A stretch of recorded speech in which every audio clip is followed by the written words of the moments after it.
Hello, I ordered Pokemon Pearl on Play.com for the Nintendo DS a while back, and today it arrived. I've covered my address up with that piece of paper there. It came in this nice little package as you see in, and as I said, I got it from Play.com, so I really didn't expect them to be handing out fakes. I mean, I know it's the play trade thing, and it's obviously not as safe as everyone likes to believe, but I did think that they were going to give me at least a legit copy of the game.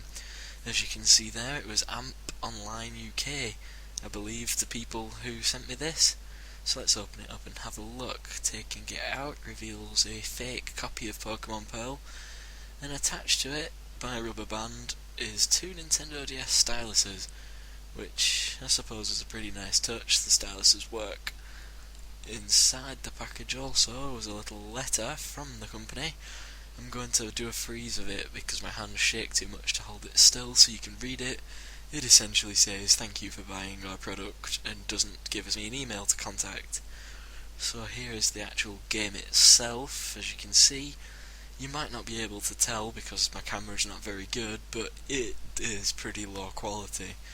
The cover art is very pixely. It looks like something someone's run off their dad's inkjet. Doesn't look professional at all. On the side of the game it has the Telltale font. I like to call this the I'm obviously fake and most likely from China font. Pretty much all knockoffs use this font somewhere, and this one is no different. There it is. Don't know what font that actually is. And there's the back. Once again, this probably looks okay to you, but if you put it next to a real one, which I will do later on, you'll see what I mean. The quality's a bit crap. It looks like it's just been run off a printer. There's not much to it.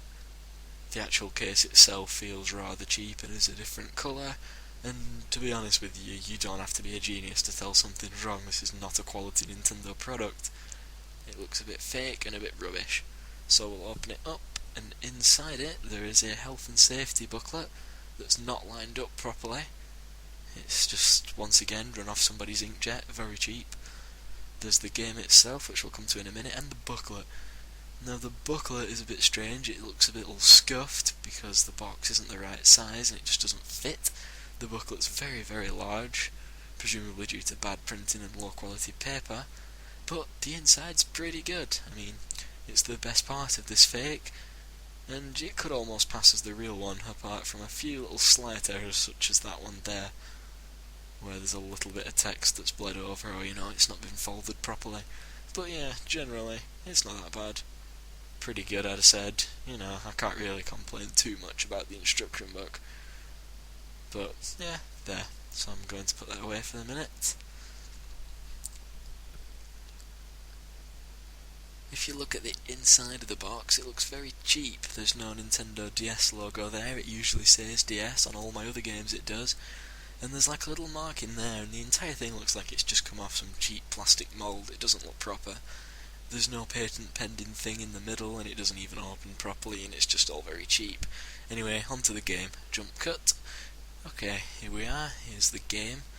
As you can see, it looks okay enough, but if you get close, the pearl looks a bit wrong, and the label doesn't properly fit, and once again, it just doesn't look real. That font down there is not on any other DS game I have, and it just looks a bit sort of rubbish.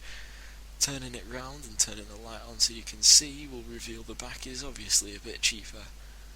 It uses a thick font that doesn't properly fit, and there's supposed to be some writing on the underside of the cartridge that we can't read, and it's just very cheap and naff.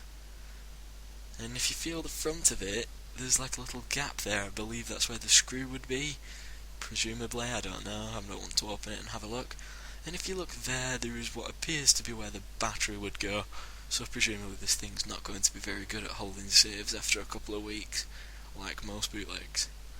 Here's the fake next to my real version of Pokemon Diamond. As you can see, the Diamond one is much higher quality and shiny, and the Pearl one is much lower quality and not shiny. There's a clear difference between the two.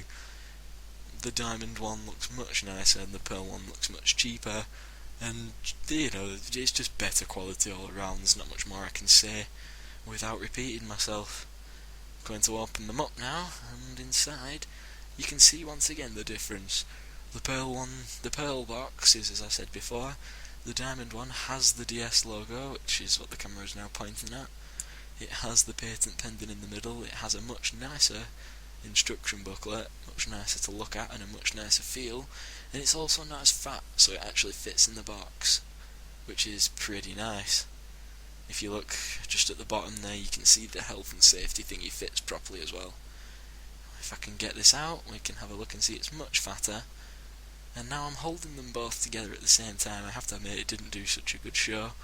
I think the Pearl one just doesn't shut properly when it's left on its own, but it is slightly wider, once again down to the cheaper stuff. There's a picture of the Pearl one in hopefully higher quality. There's a picture of the Diamond game, once again, hopefully in decent-ish quality. And there's the two on top of each other just for a bit more comparison. But yeah, I'm rather annoyed that I would get a pirated game or, a bootleg game from Play.com, and I know it was one of their Play traders and it wasn't actually them, but even so, I'm not going to be using that again. If any of you guys who are watching this video have got a bootleg copy, and you got it from a place like Play.com or Amazon, I urge you to send them an email and try and get it sorted, or just try and contact the seller, but these bootlegs, you tend to be stuck with them. I doubt I'm going to get anywhere with mine. I just wish you all good luck and hope this video helps you spot a bootleg before you buy one. Have a good day.